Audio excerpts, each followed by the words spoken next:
ওয়ালাকে ice cream বলা হয়।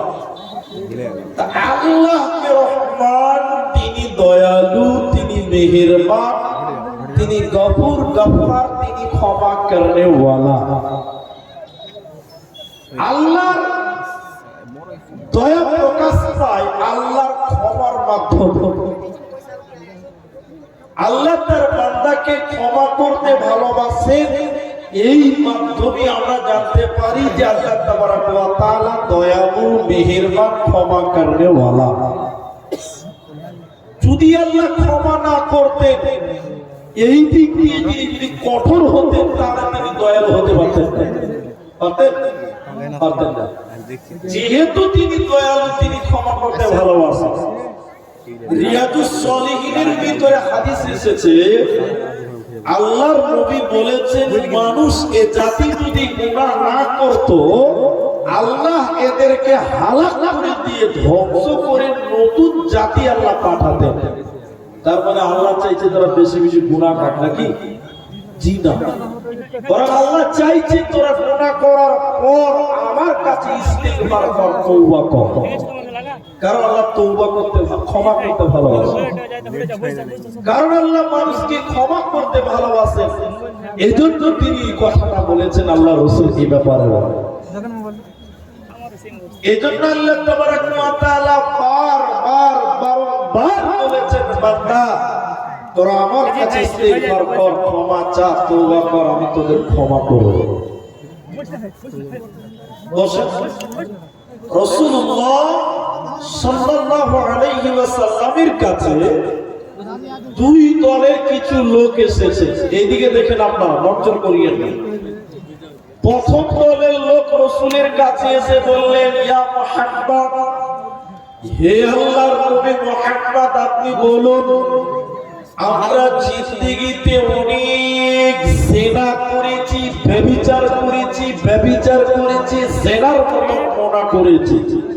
আল্লাহর নবী, আমাদের জিনার পাপের ব্যাপারে ইসলাম কি বলে, আল্লাহ কি বলে, আপনি বলুন, আমাদের পাপ ক্ষমা হবে? এরা এক দল। দ্বিতীয় দলের লোক এসে বললেন, ইয়া রাসূলুল্লাহ, হে আল্লাহর নবী, আমরা জীবনে অনেক মানুষ হত্যা করেছি, মার্ডার করেছি, খুন করেছি, আমরা হত্যাকারী, তো বলুন আমাদের হত্যার পাপের ব্যাপারে আল্লাহ কি বলেন, আমাদের কি ক্ষমা করবে? আপনি কি বলেন, আল্লাহ কি আমাদের এই হত্যার পাপ ক্ষমা করবে? যেহেতু আল্লাহ গফফার, তিনি ক্ষমা করনে ওয়ালা, আল্লাহর নবীর কাছে এরা দুই গ্রুপের লোক জিজ্ঞাসা করলো। এরা যখন এই প্রশ্ন করলো ক্ষমার ব্যাপারে, আল্লাহ তাবারাক ওয়া তাআলা সঙ্গে সঙ্গে জিবরাইলকে বললেন, জিবরাইল, এক্ষুনি আমার নবীর কাছে যাও। তারা আমার নবীকে জিজ্ঞাসা করেছেন, সওয়াল করেছেন, তুমি যাও, তাদের উত্তরটা নবীকে দিয়ে দাও, নবী তাদের বলে দিবেন।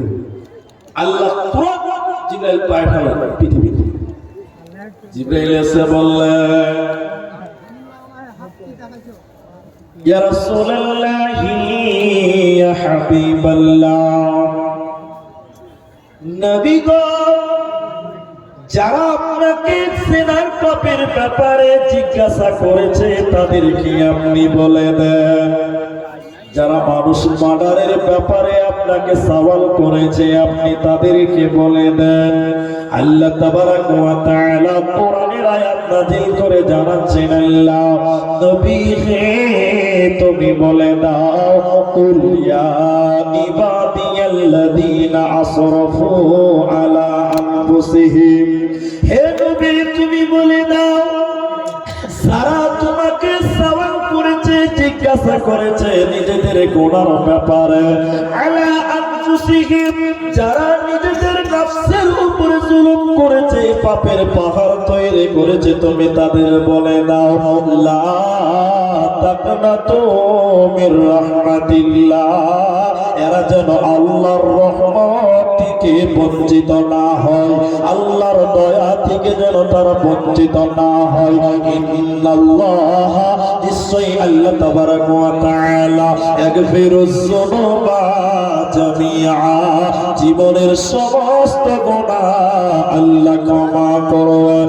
অতএব নবী হে, তুমি তাদেরকে বলে দাও যারা জিনা করেছে, যারা মানুষ মারার করেছে, নিজেদের প্রতি যারা জুলুম করেছে, তুমি তাদেরকে বলে দাও আল্লাহ তাদেরকে ক্ষমা করে দিবেন। ওরা যেন আল্লাহর রহমত থেকে নিরাশ না হয়ে যায়, আল্লাহর দয়া থেকে যেন তারা বঞ্চিত না হয়। কারণ আল্লাহ চরম পরম ক্ষমা করনেওয়ালা, তিনি বড়ই দয়ালু মেহেরবান।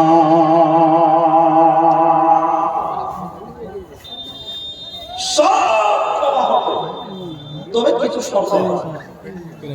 আল্লাহ বলছেন তোমরা হতাশ হইও না, তোমরা আল্লাহর কাছে আশা পাবো যে তিনি তোমাদের ক্ষমা করবেন, কারণ আল্লাহ ক্ষমা করে দিতে ভালোবাসেন। তুমি আল্লাহর কাছে ক্ষমা চাও। হযরত আবু মুসা আল-আশআরী রাদিয়াল্লাহু তাআলা আনহু তিনি বলেন, নবীজি বলেছেন শোনো, রাসূল বললেন শুনলাম যখন রাত্রি আরম্ভ হয় সূর্য ডুবে যায়, যখন সূর্য ডুবে যায় রাত্রি আরম্ভ হয়, আল্লাহ তার নিজের আপন হাত পৃথিবীর দিকে বাড়িয়ে দেয়। নবীজি বললেন যখন সূর্য ডুবে যায় আল্লাহ নিজের আপন হাত এরকম পৃথিবীর দিকে বাড়িয়ে দেয়, জমিনের দিকে বাড়িয়ে দেয়। রাতের বেলায় বাড়িয়ে দিয়ে আল্লাহ বলতে থাকে, ও দিনের পাপীরে, যারা দিনের বেলায় পাপ করেছ, গুনাহ করেছ, দিনের বেলায় যারা অন্যায় করে রাতের বেলায় যারা ঘুমোতে যাচ্ছ, শুনে নাও আমি আল্লাহ রাতের বেলায় তোমাদের দিকে হাত বাড়িয়েছি। বান্দা, আমার কাছে তোমরা ক্ষমা চাও, আমার কাছে ইস্তিগফার করো, আমার কাছে তওবা করো, আমি তোমাদের দিনের পাপকে আমি আল্লাহ ক্ষমা করে দিব, কোনো গুনাহ থাকবে না। এরপরে নবীজি বললেন শোনো, যখন সূর্য উদিত হয়, যখন দিন আরম্ভ হয়ে যায়, আল্লাহ তার অপর হাত এরকম পৃথিবীর দিকে বাড়িয়ে দেয়। দিনের বেলায় অপর হাত আল্লাহ পৃথিবীর দিকে বাড়িয়ে দে, বলতে থাকে, ও রাতের পাপীরে, যারা রাতের বেলায় গুনাহ করেছো, অন্যায় করেছো, পাপ করেছো, বান্দা আমি দিনের বেলায় তোমাদের দিকে হাত বাড়িয়েছি। বান্দা তোমরা আমি আল্লাহর কাছে ক্ষমা চাও, আমি আল্লাহ তোমাদের দিনের পাপ ক্ষমা করব, রাতের পাপ ক্ষমা করে দেব। বান্দা শুনে নাও, নবীজি বললেন যতদিন সূর্য উল্টো দিক থেকে না উঠবে ততদিন আল্লাহ তার বান্দাদের ডাকতে থাকবে, বান্দা তোরা আমার কাছে ক্ষমা চা। এর বান্দা তোরা ইস্তেগফার কর, আমি তোদের জীবনের গুনাহকে ক্ষমা করব। হতভাগা মানুষ রে, আমরা বড় হতভাগা, সে আল্লাহর কাছে ক্ষমা চাইলাম না। আমরা গুনাহ করে ঘুমিয়ে যাই, আল্লাহ কিন্তু ঘুমাই না, আল্লাহ বান্দার দিকে হাত নাড়িয়ে ডাকতে থাকে, বান্দা জাহান্নাম চলে যাবে এটা আমি চাইছি না, বান্দা আমার কাছে তওবা করো, ইস্তিগফার করো, আমি আল্লাহ তোদের জীবনের গুনাহকে ক্ষমা করব। এজন্য কোরআনে আল্লাহ বলেছেন, আটটা পুঞ্জার ভিতরে থাকবে, ওই লোকটা হলো সুসংবাদ প্রাপ্ত মুমিন। তার প্রথম গুণ আল্লাহ কোরআনে বলেছেন আত-তাইবুন, যারা তওবা করনেওয়ালা হবে।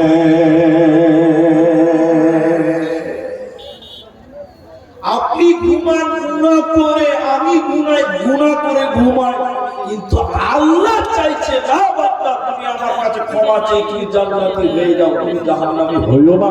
এইজন্য আল্লাহ আপনাকে ডাকতে থাকে, আল্লাহ বারবার আপনাকে ডাকছে। কিন্তু আমরা বড় অলস, আমরা আল্লাহর কাছে সাড়া দিলাম না। এখন খালি ব্যাড লাগা কথা বলছি, এই কথাগুলো খুব গুরুত্ব দেন, আপনি বুঝার চেষ্টা করবেন। বাংলাতে একটা কিতাব পাওয়া যাবে, বাংলাদেশের লেখক কিতাবটার নাম বলে দিচ্ছি, লিখে নেবেন, পড়বেন। কিতাবটা খুব ভালো, তাওহীদের মূল শিক্ষা। তাওহীদের মূল শিক্ষা, ওটার নাম যেমন বইটাও তাও খুব ভালো। এবং শাইখুল হাদিস বইটা লিখেছেন। তো তিনি একটা এই বইয়ে একটা বিষয় কায়েম করেছেন, অধ্যয়ন করেছেন। মানে তিনি ওইটার পক্ষে নয়, বরং তিনি একটা জবাব দিয়েছেন এই বই। কার জবাব? বাংলাদেশের চরমনাই পীর বইয়ে লিখেছেন যে পীরের কাছে মুরিদ হওয়া ফরজ। পীরের কাছে মুরিদ হওয়া বলুন ফরজ। আচ্ছা, এখন যদি কোনো কিছুকে আব্দুর রহমান আমি ফরজ বলে দিই, এর পেছনে দলিল লাগবে না? দলিল, গ্রহণযোগ্য দলিল ছাড়া কোনো কিছুকে আমি ফরজ বলতে পারবো? পারবো। তো চরমনাই পীর লিখেছেন যে পীরের কাছে মুরিদ হওয়া ফরজ। এই হেডলাইন দিয়ে তাওহীদের শিক্ষাতে হেডলাইন দিয়ে ওই কথাটার বিরোধিতা করেছেন, জবাব দিয়েছেন। আপনি বলবেন খামাকা পীরের কথা তুলে ধরলেন কেন? এটা গুরুত্বপূর্ণ কথা। তো তিনি বলছেন যে পীরের কাছে মুরিদ হওয়া ফরজ কেন? এবার কেন বলছে, কোন মানুষ যদি অঢেল গুনাহ করে, অনেক গুনাহ করে, গুনাহ করার পর এই গুনাহগার লোকটা যদি আল্লাহর কাছে ক্ষমা চাই, ইস্তেগফার করে, তো আল্লাহ তাকে ক্ষমা করবে না। বলুন নাউজুবিল্লাহ। নাউজুবিল্লাহ বলুন। ক্ষমা করবে কেন? ক্ষমা হবে না? তাহলে কি করে ক্ষমা হবে? বলছে এই গুনাহগার লোকটা তখন একটা যোগ্য পীরের কাছে যে মুরিদ হবে, এই গুনাহগার ব্যক্তি তার পীর সাহেবকে তার গলার পাতা কাকুতি বিনীত করিয়া বলিবে, পীর সাহেব তার মুরিদের লাগিয়ে আল্লাহর কাছে কাকুতি বিনীত করিয়া বলিবে, তাহলে আল্লাহ ক্ষমা করবেন, নচেত ক্ষমা হবে না। আরেকবার বলুন নাউজুবিল্লাহ। মানে বুঝতে পারলেন কিছু? তার মানে কিছু বুঝতে পারলেন? তার মানে বলতে চাইছে, তুমি যদি আল্লাহকে বলতে যাও, আরেক জোড়াকে ভাড়া করতে হবে। কি করতে হবে? বলুন না বাবা, ভাড়া করতে হবে। শুনে আমি আব্দুর রহমান আপনাকে বলে যাই, ছোট মানুষ এই কথাটা আপনার মাথায় নিয়ে যাবেন আজকের আলোচনা থেকে। কেউ যদি বলে যে আল্লাহর কাছে চাইতে গেলে মাধ্যম লাগবে, আল্লাহর কাছে ক্ষমা চাইতে গেলে মাধ্যম লাগবে, তাকে এক কথাই জবাব দিয়ে দিবেন, যে আল্লাহর কাছে চাইতে গেলে আরেকজনকে ভাড়া করতে হয়, সেই আল্লাহকে আমরা মানি না। কথা হ্যাঁ কিনা বলুন? কথা হ্যাঁ কিনা বলুন? আল্লাহর কাছে চাইতে গেলে আরেকজনকে ভাড়া করতে হবে, ওই রকম আল্লাহকে অন্তত আমি আব্দুর রহমান মানি না। আমি সে আল্লাহকে মানি যে আল্লাহর কাছে গরিবও চাইতে পারে, ধনীও চাইতে পারে, এতিমও চাইতে পারে, মিসকিনও চাইতে পারে, সেরকম আল্লাহকে আমরা মানি। কথা হ্যাঁ কিনা বলুন? আর তুমি বলছো আল্লাহর কাছে ওই পিসে চাইতে পারবো, আমি চাইতে পারবো না, ওই রকম আল্লাহকে চিনি না। তারপরে আল্লাহ পক্ষপাতিত্ব করছে, তাই কি না? বলছে জি না, ক্ষমা নিতে গেলে পীর সাহেবের মুরিদ হতে হবে। পীর সাহেব আল্লাহকে বলবে না, হবে না। কোরআনে বলেছেন আল্লাহ তুবু ইলাল্লাহ তাওবাতান নাসুহা। হে পৃথিবীর লোক, পিপলা সাবধানের লোক, করণদিঘির মুসলমান, আল্লাহ তাবারাক ওয়া তাআলা সূরা তাহরিমের ভিতরে বলেছেন তোমরা আল্লাহর কাছে তওবা করো, ইস্তেগফার করো, ইখলাসের সঙ্গে তোমরা তওবা করো, ক্ষমা চাও, আল্লাহ তোমাদের জীবনের গুনাহকে ক্ষমা করবেন। তাহলে আল্লাহ আপনাকে তওবা করার কথা বলছেন। হযরত আগার মুসানি রাদিয়াল্লাহু তাআলা আনহু তিনি বলেন, বিশ্ব নবী বলেছেন, হে আদমের ছেলে মেয়েরা, ওরে আমার উম্মতেরা, তোমরা শুনে নাও, আমার অন্তরে মরিচিকা পড়ে। নবীজি বলছেন যার কারণে আমি প্রতিদিন 100 বার করে ইস্তেগফার করে, আমি নবীজি প্রতিদিন 70-এর বেশি 100 বার করে ইস্তেগফার করে তোমরা আল্লাহর কাছে ইস্তেগফার করো। যে নবীর ব্যাপারে সহিহ বুখারীতে কিতাবুল নিকার প্রথম হাদিসে পাওয়া যায়, নবীজির ব্যাপারে বলা হয়েছে আল্লাহ কদ গফিরা লাহু মা তাকাদ্দামা মিন জামবি ওয়া মা তাআখারা। নবীর আগের পাপ, পরের পাপ, ছোট পাপ, বড় পাপ, সব গুনাহকে আল্লাহ অ্যাডভান্স ক্ষমা করে দিয়েছিলেন। তাহলে যে নবীর কোনো গুনাহ ছিল না। সে নবী যদি 70 বার ক্ষমা চাইতে পারে, সেই নবী যদি দিনে 100 বার করে ক্ষমা চাইতে পারে, তওবা করতে পারে, তাহলে একবার আপনারা বলুন আমাদের তওবা করার দরকার আছে কিনা? নবীজির পাপ ক্ষমা হয়ে গেছে, অথচ তিনি 100 বার করে ইস্তিগফার করছেন, তওবা করছেন। আর আমাদের পাপ আছে না? যদি লিখতে শুরু করেন কলমের কালি শেষ, খাতা শেষ, কিন্তু আমাদের পাপ শেষ হবে না, ঠিক কিনা? আমরা এত পাপ করি, তাহলে আমরা কেন এত উদাসীন? আমরা কেন আল্লাহর কাছে ক্ষমা চাই না? আমরা কেন ইস্তিগফার করি না? আমরা কেন তওবা করি না? বাপজি আমার বুঝার চেষ্টা করতে হবে। প্রতিটি মানুষ আমরা ভুলের ঊর্ধ্বে কেউ নয়, আমরা ভুলের ঊর্ধ্বে কেউ নই। এই কথাটা আপনাকে বোঝাতে পারবো কিনা জানি না, অনেকবার বলেছি, আমি আবার বলছি আজকে। এই যুক্তি কত জায়গা দিয়েছে আমার নিজেরও জানা নেই, আবার আপনাকে যুক্তিটা দিয়েছি তওবার ব্যাপারে। হাদিসটা বলবো এবার। একজন গবেষক গবেষণা করে বলছেন, এটা তার যুক্তি, এটা তার গবেষণা মাত্র, এটা সরাসরি হাদিস নয়, কোরআন নয়, এটা একটা গবেষক গবেষণা করে বলছে। এদিকে দেখেন, তিনি বলছেন যে আল্লাহ মানুষকে গুনার কারণে জাহান্নাম দেবে না, এটা তার গবেষণা মাত্র। এদিকে দেখেন, বলছেন আল্লাহ বান্দাকে গুনার কারণে জাহান্নাম দেবে না। দিবে কেন? দিবে কেন? এক্সাম্পলটা দিচ্ছি, উদাহরণটা শুনুন। এখানে একটা ছেলের নাম হলো হুমায়ুন। হুমায়ুন মনে করলেন এই হুমায়ুন ছেলেটাকে কিয়ামতের দিন জাহান্নামের ফেরেশতা বলছে, হুমায়ুন জাহান্নাম চলো। তো হুমায়ুন বলছে, হ্যাঁ তোর কথায় আমি জাহান্নাম দেবো, তোর মজা লাগছে নাকি? যাবো না, আমি জাহান্নাম যাচ্ছি। হুমায়ুনের ব্যাপারে বলছে, আল্লাহ তোমার হুমায়ুন জাহান্নাম যাবে না বলছে। আল্লাহ বলছে, এই হুমায়ুন জাহান্নাম গেলি, এটা যুক্তি মাত্র। এবার আপনারা আমরা সবাই হলাম হুমায়ুন, আমরা এবার আমরা বলবো আল্লাহ কেনে যাব? বলবেন তো? বলবো আল্লাহ কেনে যাব? তো বলছে তখন যদি যদি আল্লাহ বলে দেয় গুনাহ করেছিস তাই জাহান্নাম যা, গুনাহ করেছিস তাই জাহান্নাম যা, তখন কি বলবে হুমায়ুন? আল্লাহ তোমার নবী বলেছেন কুল্লু বানি আদম খাত্তাউন। তিরমিজির বর্ণনা, নবীজি বলেছেন কুল্লু বানি আদম খাত্তাউন, প্রতিটি আদম সন্তান গুনাহ করবে। নবীজি বলেছেন মানুষেরা গুনাহ করবে, তাহলে আমি গুনাহ করেছি মানে ঠিক কাজ করেছি, আল্লাহ আমি আমার ডিউটি পালন করেছি মাত্র। আল্লাহ তুমি বলেছো গুনার কারণে জাহান্নাম, আল্লাহ নবী বলেছেন আমরা গুনাহ করব, কুল্লু বানি আদম খাতাউন, আদমের ছেলে মেয়েরা ভুলের মধ্যে থাকবে, তাহলে আমি গুনাহ করব, এটা তো আমার ডিউটি, তাহলে ঠিক কাজ করেছে। আল্লাহ তুমি বলেছ আমার নাম গফফার, আল্লাহর নাম গফফার, তাহলে আল্লাহর ডিউটি হলো ক্ষমা করা, মানুষের ডিউটি হলো গুনাহ করা।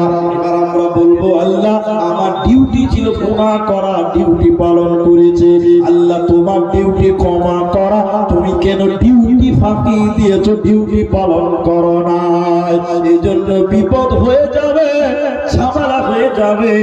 এই জন্য তিনি বলছেন কিয়ামতের দিন আল্লাহ বলবে না, কিয়ামতের দিন আল্লাহ বলবে না গুনার কারণে জাহান্নাম যা, কিয়ামতের দিনে কথাটা বলবে না, বরং আল্লাহ কিয়ামতের দিন বলবে বান্দা তোরা জাহান্নাম কেন যাবি? শুনেলে গুনার কারণ নয়, বরং ওই গুনাহটা আমি আল্লাহর কাছে ক্ষমা না চাওয়ার কারণে তোরা জাহান্নাম যা। তোরা গুনাহ করেছিলি, আমি বারবার তোদেরকে ডেকেছিলাম তওবা করে নাও, ক্ষমা চেয়ে নাও, এই ক্ষমা না চাওয়ার কারণে, তওবা না করার কারণে তোদেরকে আজকে জাহান্নাম যেতে হবে। ওতে বান্দা শুনে নাও, তওবাকারী হয়ে যাও, হাসতে হাসতে জান্নাত হবে, কোনো চিন্তা হবে না।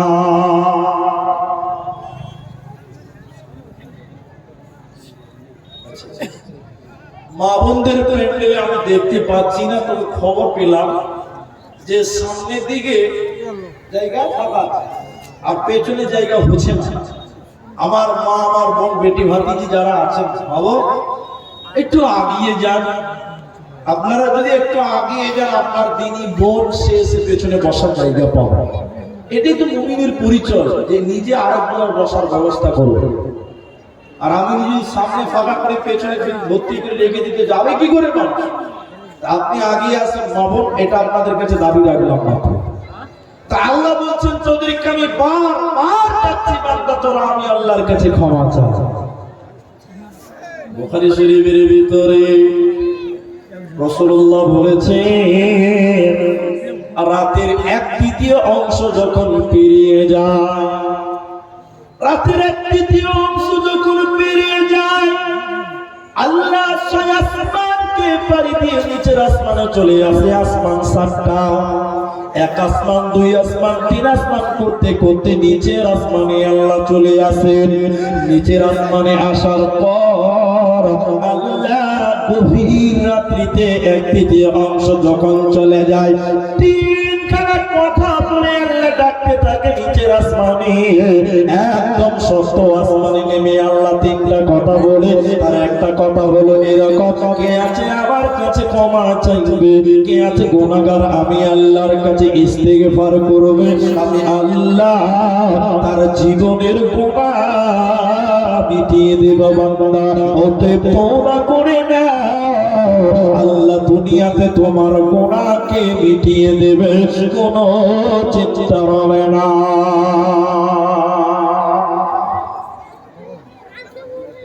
হযরত আনাস রাদিয়াল্লাহু তাআলা আনহু তিনি বয়ান করেন, নবীজি বলেছেন, হে পৃথিবীর লোক, এটা হাদিসে কুদসি আল্লাহর কথা।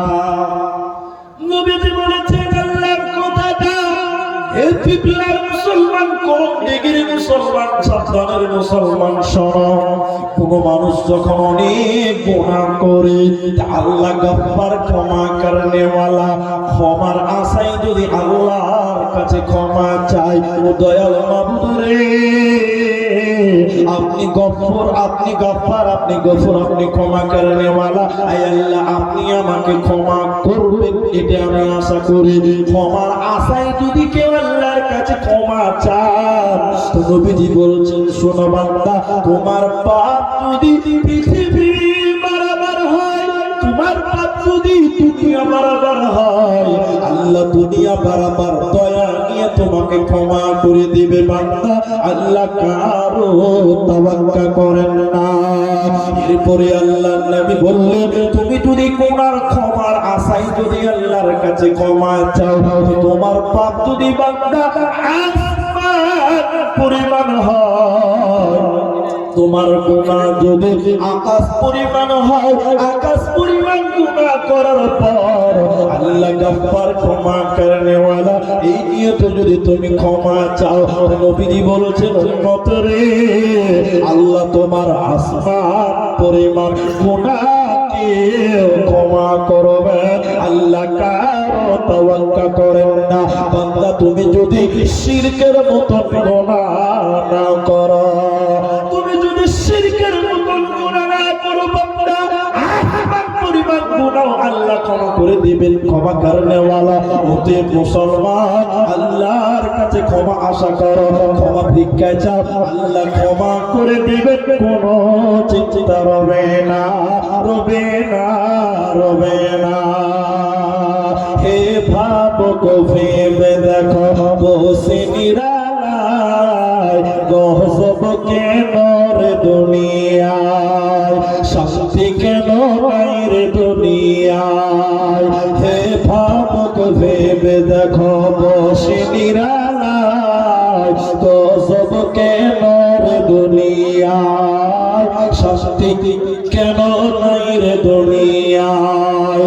নামাজ রোজার ধার ধারে না, সত্য কথা কেউ বলে না, নামাজ রোজার ধার ধারে না, সত্য কথা কেউ বলে না, মিথ্যা আর চুগল করে করে বেড়ায়। গজব কেন রে দুনিয়ায়, শান্তি কেন নাই রে দুনিয়ায়।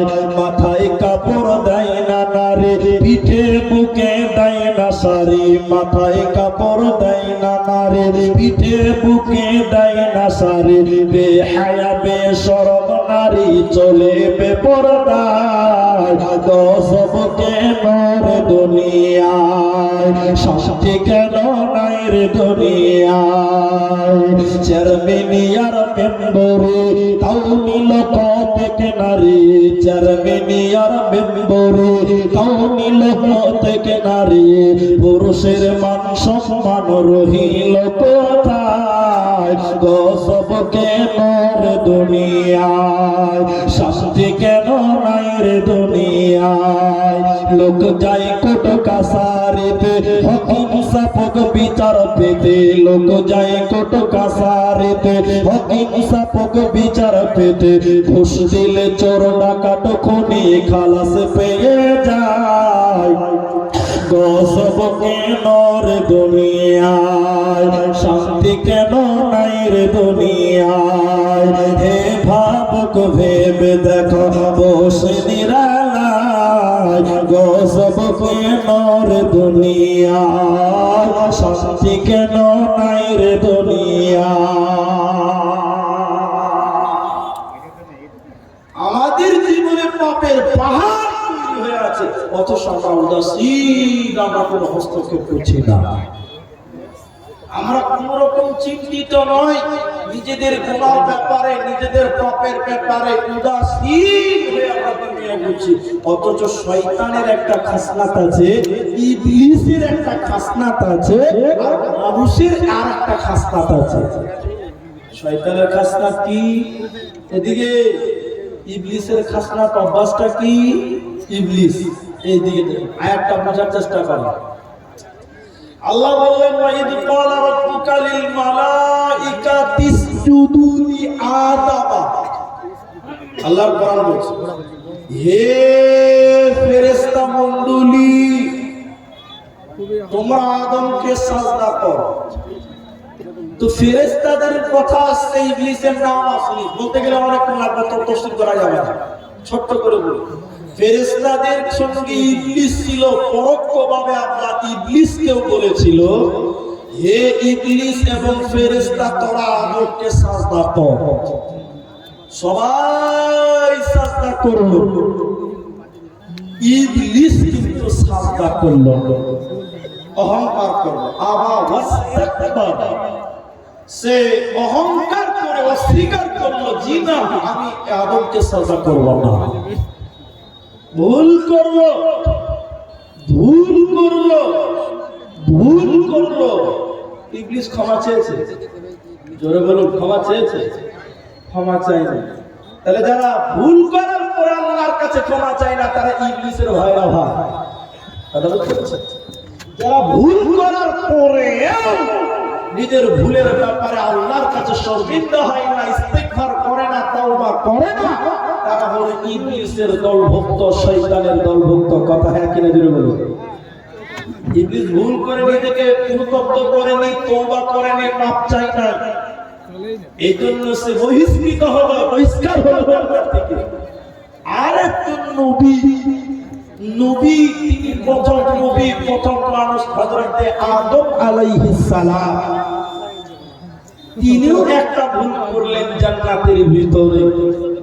আল্লাহর একটা আদেশ অমান্য করেছিলেন। কত লম্বা করে না, ছোট্ট করে বলুন। সাজা ভুগতে হচ্ছে তাকে। দুনিয়াতে আল্লাহ আদমকে পাঠালেন, জান্নাত থেকে বের করে দেওয়া হলো, জান্নাত থেকে পৃথিবীতে পাঠানো হলো। আদম আলাইহিস সালাম আল্লাহর কাছে ক্ষমা চেয়েছিল, চাই নাই? কথা বলেন, চাই নাই?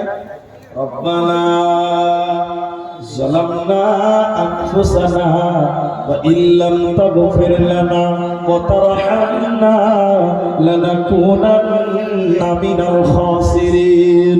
সকলে একবার মহব্বতের সঙ্গে আমার সঙ্গে বলুন, রব্বানা যালামনা আনফুসানা ওয়া ইল্লাম তাগফির লানা ওয়া তারহামনা লানাকুনান্না মিনাল খাসিরিন। হযরত আদম আলাইহিস সালাম পৃথিবীতে কেঁদে কেঁদে কেঁদে কেঁদে আল্লাহকে বলেছিলেন, আল্লাহ গুনাহ করেছি, নিজেদের উপরে জুলুম করেছে, আল্লাহ নিজের নফসের উপরে আল্লাহ জুলুম করেছে, আল্লাহ আপনি ক্ষমা করে দেন, আল্লাহ আপনি আমাকে ক্ষমা করে দেন। হযরত আদম মানুষ ছিলেন, তাই তিনি আল্লাহর কাছে ক্ষমা চাইছিলেন। তাহলে মানুষের অভ্যাস হতে হবে কেমন? গুনাহ হয়ে যাওয়ার পর আল্লাহর কাছে তওবা করতে হবে। গুনাহ হওয়াটা স্বাভাবিক, অস্বাভাবিক নয়। ওতে গুনাহ হয়ে গেছে, এটা হতেই পারে, তবে গুনাহ হয়ে যাওয়ার পর আল্লাহর কাছে তওবা করা, এটা হলো বান্দার পরিচয়, এটা হলো মানুষের পরিচয়। আর যারা গুনাহ করার পর ক্ষমা চাইবে না, ইবলিসের অন্তর্ভুক্ত হবে, কোনো উপায় রবে না।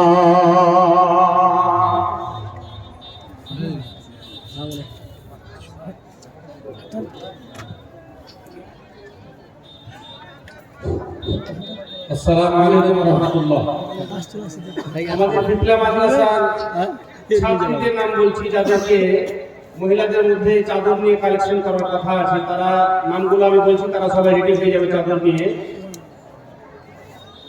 ইসানা খাতুন, নাসরিন খাতুন, আরমিনা খাতুন, আঞ্জেরা খাতুন, কোহিনুর খাতুন, রিবি, রুবি, নাজিরা, হাবিবা, আফসানা, এই কয়টা মেয়ের নাম বলা হলো। তারা চাদর নিয়ে মহিলাদের মধ্যে প্রস্তুত হবে, চাদর নিয়ে ঘুরবে। ছেলেদের মাঝে জালসা প্যান্ডেলের মধ্যে, পুরুষ প্যান্ডেলের মধ্যে হবে ইব্রাহিম, আরসাদ, আশফাক, শরীফুল, তারপরে ইহসান, আহমদ, সৌদ, খায়রুল, মুরসালি, মুর্শিদ, মুশাররফ, এই 10 জন ছেলের নাম বলা হলো। তারা চাদর নিয়ে আমাদের পুরুষ প্যান্ডেলের মধ্যে ভদ্রতা বজায় রেখে ঘুরবে এবং কালেকশন করবে, খুব চুপি চুপি, যাতে মানুষের বসে থাকার অসুবিধা না হয় এবং তারা যেন বিরক্ত না হন, ওইরকম ব্যবহার নিয়ে নয়, ভালো ব্যবহার নিয়ে তোমরা মাঝে ঘুরতে থাকো। আসসালামু আলাইকুম। তো আমি আপনাদের সামনে তওবার ব্যাপারে অনেক কথাই বললাম, এবার একটা রূপরেখা দেখা, অনেকক্ষণ তো বললাম, দেখা। ভাই যারা সামনে আছে আমার দিকে তাকা, সবাই তাকা, মিডিয়াওয়ালা যারা আছো তোমরাও দেখো, আমাদের ভাইয়েরা যারা ভিডিও করছে তারাও দেখেন, ক্রস করেন, কথাটাকে রেকর্ড করেন। এই কথাটা, এই পয়েন্টটা, তওবা করার দুটো মাধ্যম সিস্টেম বলছি, দুটো সিস্টেম। তওবা করা, ক্ষমা চাওয়ার দুটো পদ্ধতি আপনাদের সামনে তুলি। আমার শেখ আমার পাশে আছে আর আমি আছি, দুটি তওবা ক্ষমা চাওয়ার ডিজাইন বলছি, আপনার নজরে কোনটা ভালো মতামত চাইছে। উনি ক্ষমা চাইছেন আল্লাহর কাছে, আল্লাহ চুরি করেছি ক্ষমা করে দাও, আল্লাহ গুনাহ করেছি মাফ করে দাও, নামাজ পড়িনি আল্লাহ তুমি ক্ষমা করে দাও, আল্লাহ মিথ্যা বলেছে তুমি ক্ষমা করে দাও।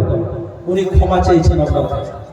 আর আমি বলছি আল্লাহ আর চুরি করবো না, আল্লাহ আর মিথ্যা বলবো না, আল্লাহ আর ক্ষমা ছাড়বো না।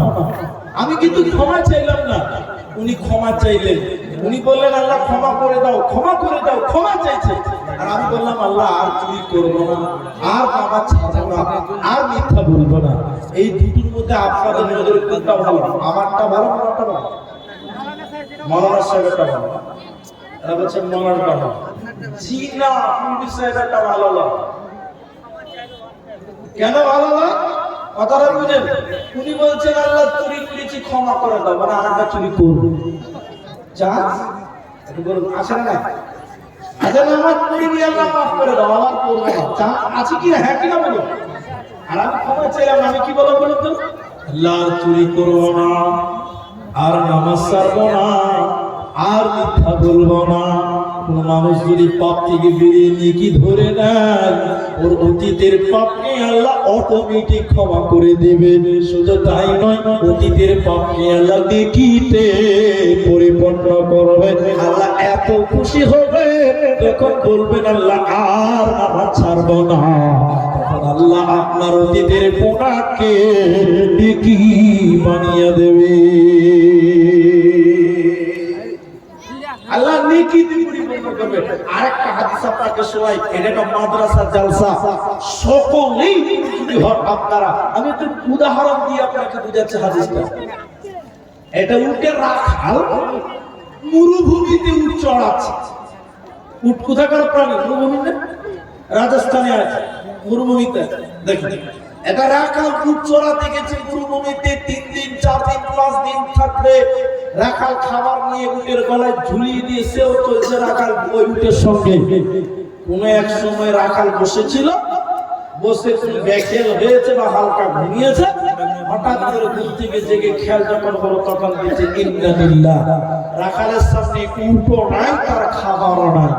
মরুভূমির মাটিতে যেখানে সেখানে পানি পাবেন না, খাবার পাবেন না।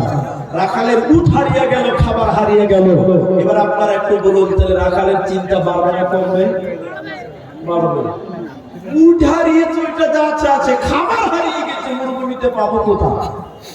এই চিন্তাতে রাখাল পেরেশান হয়ে গেল, খুঁজতে খুঁজতে খুঁজতে খুঁজতে কোথাও পেল না। আবার রাখাল কোন এক জায়গাতে অবস্থান করলেন, একটু আরাম করছেন, খানিক একটু অকেল হয়ে গেছেন আরাম করতে করতে।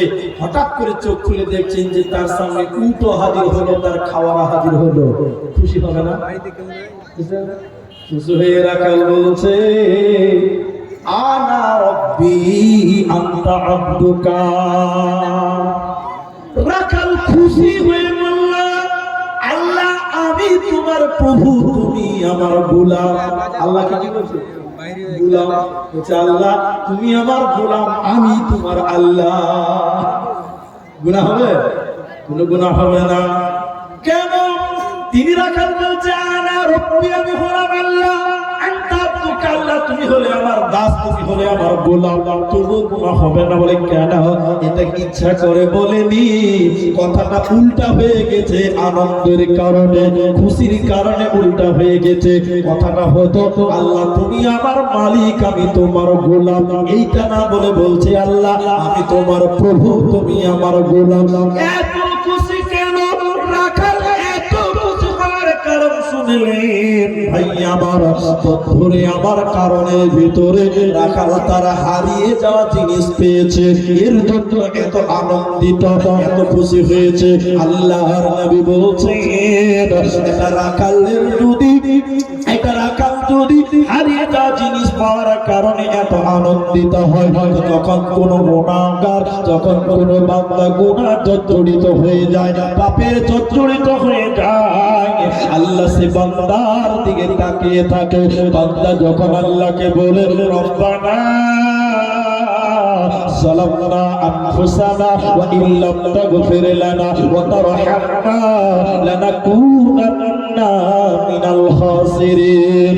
আল্লাহ এত খুশি হয়, আল্লাহ এত খুশি হয়, রাখাল হারিয়ে যাওয়া জিনিস পেয়ে যত খুশি হয়েছে, এর চাইতে আল্লাহ অনেক অনেক গুণে বেশি আল্লাহ খুশি হয়। তে বান্দারে তুমি রবের কাছে ইস্তিগফার করো, তওবা করো, আল্লাহ এত খুশি হবে তোমার জীবনের গুনাহ ক্ষমা করে দেবে। এজন্য আল্লাহ বলেছেন তুবু ইলাল্লাহ তাওবাতান নাসুহা। এ পৃথিবীর লোক তোমরা আমি আল্লাহর কাছে খালেস নিয়তে তওবা করো, আমি তোমাদের জীবনের যাবতীয় গুনাহকে মার্জনা করো। তওবার সর্বশেষ ছোট্ট দোয়া হলো আস্তাগফিরুল্লাহ। আমরা সব সময় প্রায় বলি আস্তাগফিরুল্লাহ, আস্তাগফিরুল্লাহিল্লাযী লা ইলাহা ইল্লা হুয়াল হাইয়ুল কাইয়্যুম ওয়া আতুবু ইলাইহি, আস্তাগফিরুল্লাহিল্লাযী লা ইলাহা ইল্লা হুয়াল হাইয়ুল কাইয়্যুম ওয়া আতুবু ইলাইহি। এই দোয়া পড়ে আল্লাহর কাছে তওবা করা যায়। আস্তাগফিরুল্লাহিল্লাযী লা ইলাহা ইল্লা হুয়াল হাইয়ুল কাইয়্যুম ওয়া আতুবু ইলাইহি। যদি না পারেন আস্তাগফিরুল্লাহ, কিন্তু আস্তাগফিরুল্লাহি রাব্বি মিন কুল্লি যামবি ওয়া আতুবু ইলাইহি এই দুয়ার ব্যাপারে উলামায়ে কেরাম বলছেন এটা চলবে না, এটা সহিহ হাদিস। তাহলে যে যেরকম পারেন আল্লাহর কাছে ক্ষমা চান। এবার আল্লাহ যদিও গফফার, কিছু কিছু পাপ আল্লাহ ক্ষমা করবে না, এই কথাগুলো মনে রাখবেন। কিছু কিছু পাপ আল্লাহ ক্ষমা করবে না, যদিও তিনি ক্ষমা করতে পছন্দ করেন। কিছু কিছু পাপ পৃথিবীতে এমন আছে যেটা আল্লাহ মাফ করবেন না। যেমন আপনি গরুর কষাই, এই গ্রামে গরুর মাংস বিক্রি করেন, প্রতিদিন 1 কেজি মাংসতে 1/2 গ্রাম মাংস কম দেন, ওজনে কম দিয়ে মানুষের হক নষ্ট করছেন। এই যাতে ওজনে কম দিয়ে মানুষের হক মেরে দিলেন, আল্লাহ নবী বলছেন এই লোকটা যদি তওবা করে কেঁদে কেঁদে মারা যায় তবুও আল্লাহ তাকে ক্ষমা করবে না। বলুন নাউযুবিল্লাহ। কেন ক্ষমা হবে না? এটা হলো বান্দার সঙ্গে জড়িত পাপ, এটা মানুষের সঙ্গে জড়িত পাপ, এটা আল্লাহ ক্ষমা করবে না।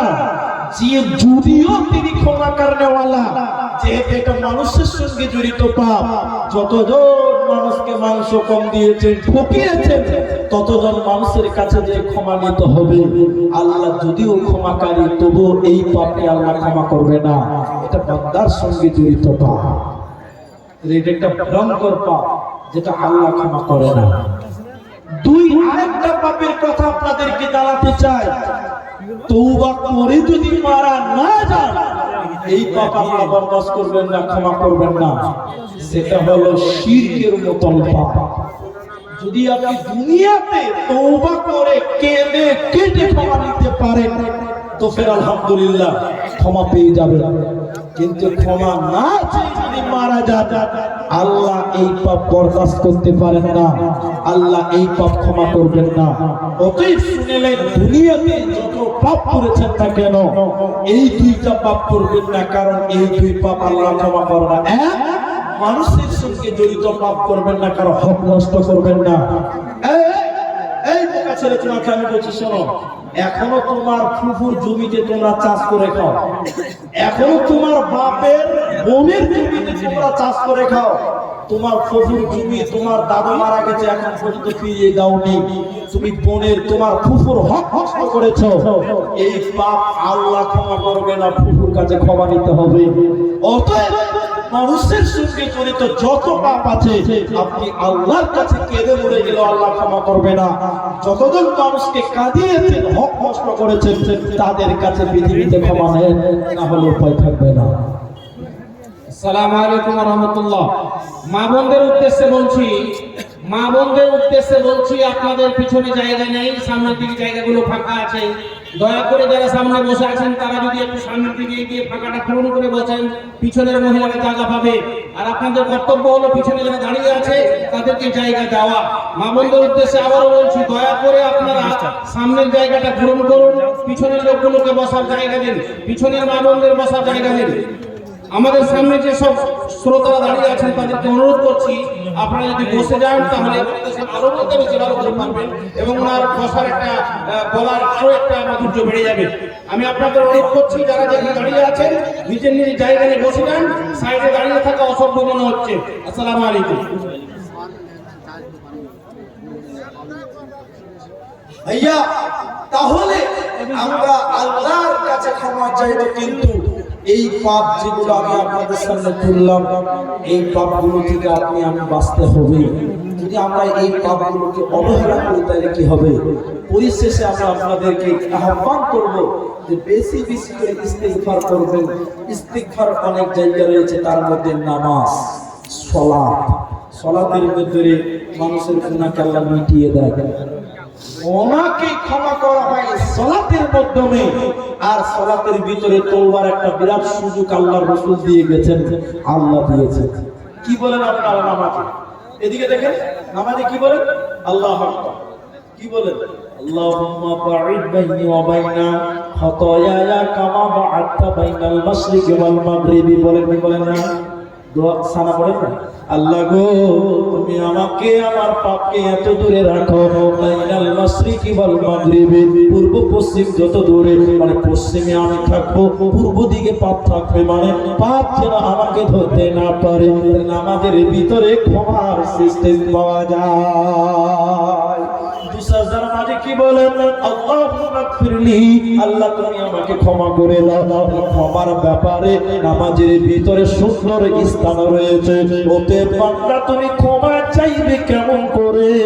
আল্লাহর কাছে তুমি ক্ষমা চাইবে, বিশেষ করে নামাজের ভিতরে দুসাজদার মাঝে যখন বসি আমরা, তখন বলি আল্লাহুম্মা গফিরলি ওয়ারহামনি ওয়াহদিনি ওয়াআফিনি ওয়ারযুকনি, আল্লাহ তুমি আমাকে ক্ষমা করে দাও। নামাজের ভিতরে ক্ষমা পেলাম সালাতে, ক্ষমা পেলাম দুসাজদার মাঝে জলসাতে। এরপরে শুনেলেন আমরা মুসলমান যখন নামাজ সালাম ফিরিয়ে দেই, তখন আমরা বলি আস্তাগফিরুল্লাহ আস্তাগফিরুল্লাহ আস্তাগফিরুল্লাহ, অথবা আল্লাহু আকবার আস্তাগফিরুল্লাহ আস্তাগফিরুল্লাহ আস্তাগফিরুল্লাহ, আল্লাহু আকবার, আল্লাহ বড়, আল্লাহ আপনি আমাকে ক্ষমা করুন, আল্লাহ আপনি আমাকে ক্ষমা করুন, আল্লাহ আপনি আমাকে ক্ষমা করুন। তাহলে আল্লাহ বলছে উদউনি আস্তাজিব লাকুম, তোরা আমি আল্লাহকে ডাক, আমি তোদের ডাকে সাড়া দেব রে বান্দা। অতএব তুমি আল্লাহর কাছে ক্ষমা চাও, আল্লাহ তোমাকে ক্ষমা করবেন।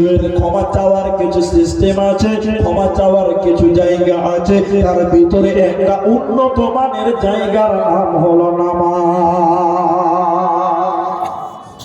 একটা নামাজ, একটা গভীর রাত, এই দুইটাই আল্লাহর কাছে ক্ষমা চাইবেন, তো আল্লাহ আপনাকে ক্ষমা করবেন। চলুন মাদ্রাসার জালসা, আপনাকে একটা আয়াতের দিকে নিয়ে যাই, মাদ্রাসার দিকে কেউ নজর করবেন না। আল্লাহ তাবারাক ওয়া তাআলা মানুষের ভিতরে অভ্যাস হলো, দেখবেন মানুষেরা যখন মৃত্যুর কাছাকাছি চলে যায়, তখন মানুষেরা বলতে থাকে আল্লাহ মওতের ফেরেশতা দেখে নাই, আল্লাহ একটু টাইম দেন আমাকে, আমি ভালো হয়ে যাব, ভালো মানুষের অন্তর্ভুক্ত হয়ে যাব, আল্লাহ আমি ভালো হয়ে যাব, ভালো মানুষের অন্তর্ভুক্ত হয়ে যাব, আল্লাহ একটু টাইম আপনি আমাকে দেন। আল্লাহ তাবারাক ওয়া তাআলা কোরআনে বলেছেন, শুনে নাও, ইয়া আইয়ুহাল্লাযীনা আমানু লা তুলহিকুম আমওয়ালুকুম ওয়ালা আওলাদুকুম আন যিকিরিল্লাহ ওয়া মান ইয়াফআল যালিকা ফাউলাইকা হুমুল খাসিরুন ওয়া আনফিকু মিম্মা রাযাকনাকুম মিন ক্বাবলি আন ইয়াতিয়া আহাদাকুমুল মাউত। মৃত্যুর কাছাকাছি চলে যায়, মওতের ফেরেশতা দেখে না, তখন বলতে থাকে আল্লাহ একটু টাইম দেন, আমি ভালো হয়ে যাব, তওবা করে নিব, আল্লাহ একটু সুযোগ দেন, ভালো হয়ে যাব, তওবা করে নিব, আল্লাহ আমি দান করব। এজন্য মৃত্যুর সময় অনেকে দেখবেন দান করার জন্য তাড়াহুড়া করে। আল্লাহ তাবারাক ওয়া তাআলা বলেছেন, সালাহ ওয়া আনফিকু মিম্মা রাযাকনাকুম মিন ক্বাবলি, আমি তোমাদেরকে যা রিজিক দিলাম বান্দা, ওই জায়গা থেকে তোরা ব্যয় কর, আমি আল্লাহর রাস্তায় ব্যয় কর। কখন দান করবে, কখন ব্যয় করবে? আইয়া আতিয়া আহাদাকুমুল মাউত, মৃত্যু চলে আসার আগে তোরা দান কর। মওতের ফেরেশতা দেখে যদি বলে আল্লাহ তওবা করব, ভালো হয়ে যাব, সুযোগ দিয়ে মাথা টুকে মরে গেলে আর সুযোগ মিলবে না, মিলবে না, মিলবে না। অতএব কে কখন মরবে সেটা যেহেতু জানি না, অতএব কারো কোনো সময় নাই, তখন মৃত্যুর খবর মসজিদের মাইকে হয়ে যাবে, আমাদের কারো কোনো জানা নাই, কোনো আইডিয়া নাই। অতএব মৃত্যু আসার আগে যখন সুযোগ মিলেছে, তখন তোমরা আল্লাহর রাস্তায় দান করো, ভালো মানুষের অন্তর্ভুক্ত হয়ে যায়। যতজন মানুষ আছেন ভাই, কাল সকালে আপনি পারবেন, এর কোনো নিশ্চয়তা আমাদের নেই। আল্লাহ বলছেন আইয়াতি আহাদাকুমুল মাউত, মৃত্যু আসার আগে আপনাকে দান করতে হবে। কালকে সকালে যদি মওতের কারণে চলে যায়, মৃত্যু আসার আগে দান করলে হিসাব দিবে না। অতএব যতজন মানুষ এখানে আছেন আমি আপনাদেরকে দানের সিলসিলা বলতে চাই, এই দান আপনি যদি করে যান, কালকে মরে গেলে আপনার আগের দানটা আপনার কাজে লাগবে। এই দান আপনার নাজাতের জারিয়া হতে পারে। আল্লাহ রাসূল বলছেন as-সাদকাতু বুরহান, দান হলো দলিল, দান হলো কাল কিয়ামতের দিন জান্নাতের দলিল। মৃত্যু আসার আগে সেই দলিলটাকে ক্রয় করতে হবে, কিনে নিতে হবে। কি দিয়ে করবেন, কি দিয়ে কিনবেন? আল্লাহর কোরআন বলছেন ইন্নাল্লাহা আশতারা মিনাল মুমিনিনা আনফুসাহুম ওয়া আমওয়ালাহুম বিআন্না লাহুমুল জান্নাহ। মুমিনের জান দিয়ে জান্নাত কিনতে হবে। মুমিন যখন জিহাদ চলবে তোমাকে জান দিতে হবে। মুমিন তোমার মাল দিয়ে জান্নাত কিনতে হবে। আল্লাহ মালের বিনিময়ে জান্নাত দিবে। যখন জানের প্রয়োজন তখন জান দিতে হবে, যখন মালের প্রয়োজন তখন মাল দিয়ে আল্লাহর জান্নাত আপনাকে কিনতে হবে। ভাইয়া, এখন মালের প্রয়োজন এই মাদ্রাসাকে টিকাবার জন্য, এই মাদ্রাসাকে জারি রাখার জন্য মালের প্রয়োজন, টাকার প্রয়োজন। আপনারা যত মানুষ আছেন টাকাটা আমাকে দেন। যত মানুষ আছেন আপনাদের কাছ থেকে আমি আহ্বান করি, আমি একটু দানের হাত বাড়িয়ে দিচ্ছি, আমি আমার হাতটা প্রশস্ত করছি। এইখানে এতগুলো মানুষ, এমন একজন প্রথম নাম্বার 10,000 টাকা, কেউ বলবেন দুইজন আমরা দিব 5,000 টাকা, কেউ বলবেন আমরা দিব 3,000 টাকা, কেউ বলবেন 5,000, কেউ বলবেন 10,000 টাকা। এই মাদ্রাসাকে বাঁচাবার জন্য এই মাল দিয়ে আপনি আপনার জান্নাত কিনে নেন। ভাইজান, আমার চাদরগুলো আপনাদের সামনে ঘুরে বেড়াচ্ছে। আপনাদের ভিতরে এমন একটা আল্লাহর বান্দা জান্নাতের আশায় এই দুনিয়াতে ভালো দান করে যেতে হবে, মৃত্যু আসার আগে একটা লোক 10,000 টাকা দেবেন, এরকম মানসিকতার কেউ নাই। এই মাদ্রাসায় দিবেন, যেই মাদ্রাসার দুটো ছেলে, একটা আমার বাপের নামে নাম, যে ছেলেটার মাথা আমি পাগড়ি দিলাম, আল্লাহু আকবার। আমার বাপ আমাকে আলিম বানিয়েছে, কিন্তু আমার বাপ নিজে আলিম ছিল না। তো আমার বাপ আমাকে নিয়ে অনেক ভালো ভালো কথা বলতেন এবং আনন্দ করতেন, গর্ব করতেন। আপনার ছেলেটা এই মাদ্রাসায় পড়ান না, অনেকের ছেলে মেয়ে নাই, কিন্তু কারো ছেলে এইখানে পড়ে আপনি টাকা দিচ্ছেন, মানে আপনি পড়াচ্ছেন, এই নেকিটা আপনি পাবেন। আপনার নিজের সন্তান নেই, কিন্তু আপনি তাদের যে ছেলেগুলো রয়েছে তাদের পেছনে টাকা দিচ্ছেন, শ্রম দিচ্ছেন, আপনি দিবেন। এইরকম মানসিকতা কেউ নাই। কাল কিয়ামতের দিন বলতে পারবেন, আল্লাহ আমি আমার ছেলেকে পড়াইনি, কিন্তু লোকের ছেলেরা পড়েছে, আমি তাদের পেছনে খরচ করেছি। আল্লাহর বান্দা 10,000 টাকা, 5,000 টাকা, কে আছেন একটু জলদি করে উঠে আসুন। আমি আপনাদের কাছ থেকে দোয়া দিয়ে বিদায় হব, তারপরের বক্তা আপনাদের সামনে আসবেন। 1,000 টাকা দিয়েছেন জালসা চলাকালীন, বক্তব্য রাখাকালীন, রানিং বক্তব্যতে। আমি ইনার জন্য দোয়া করব, জানি না কে দিয়েছেন। জাযাকুমুল্লাহ, হাইয়াকাল্লাহ, বারাকাল্লাহ। আল্লাহ যিনি দিয়েছেন তিনাকে আল্লাহ কামাই রোজগারে বরকত দান করেন। আল্লাহর বান্দা, আপনাদের ভিতরে কেউ নাই যে 5,000 টাকা এই মাদ্রাসার জন্য দিবেন, একটু জলদি করে উঠে আসুন। যিনারা মাস্টার আছেন, ডাক্তার আছেন, ব্যবসায়িক আছেন, আপনারা আপনাদের সামর্থ্য অনুযায়ী 2,000, 3,000, 5,000 টাকা। বাবা ক্যান্সারে মারা গেছে, দেখেন বাবার জন্য 300 টাকা ছেড়ে দিল। বাবার জন্য তো আল্লাহ 300 দান, এই দান কবুল করো তুমি দয়াময়। এটা ছেলে। মা বোন আপনারা একটু এগিয়ে বসুন, পিছনে যিনারা আসছেন তিনাদের জন্য একটু জায়গা করে দেন, সামনে জায়গাটা ফাঁকা না রেখে একটু চেপে আগে বসুন। মা বোনদেরকে বিনীত অনুরোধ করছি, আপনাদের বারবার বলা হচ্ছে, এটা আমরাও খারাপ মনে করি। মা বোন আপনারা পেছনে জায়গাটা খালি করে সামনে আসেন। একটা ছেলে তার পিসি চাপা করে মারা গেছে, মাটিতে চাপা করে, পিসির জন্য দিয়েছেন 100 টাকা, আরেকজন বাবার জন্য দিলেন 300 টাকা। আল্লাহ যেন ইনার পিসিকে আর তার বাবাকে যেন ক্ষমা করে জান্নাত দেয়, সকলে বলুন আল্লাহুম্মা আমিন। একটু আমিন বলুন, দোয়া শুনলে আমিন বলতে হয়।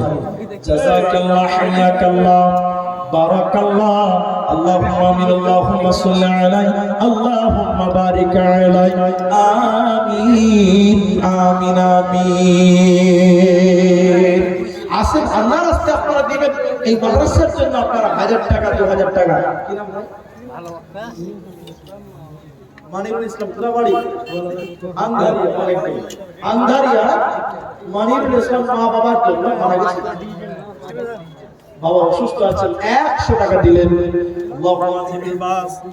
কে দিয়েছে? কে দিল?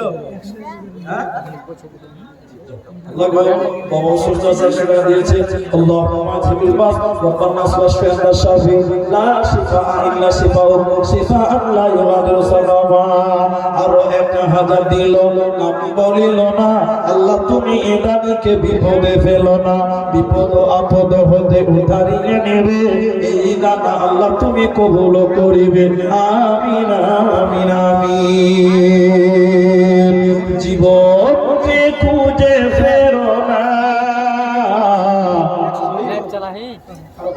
জীবনকে খুঁজে ফেরো না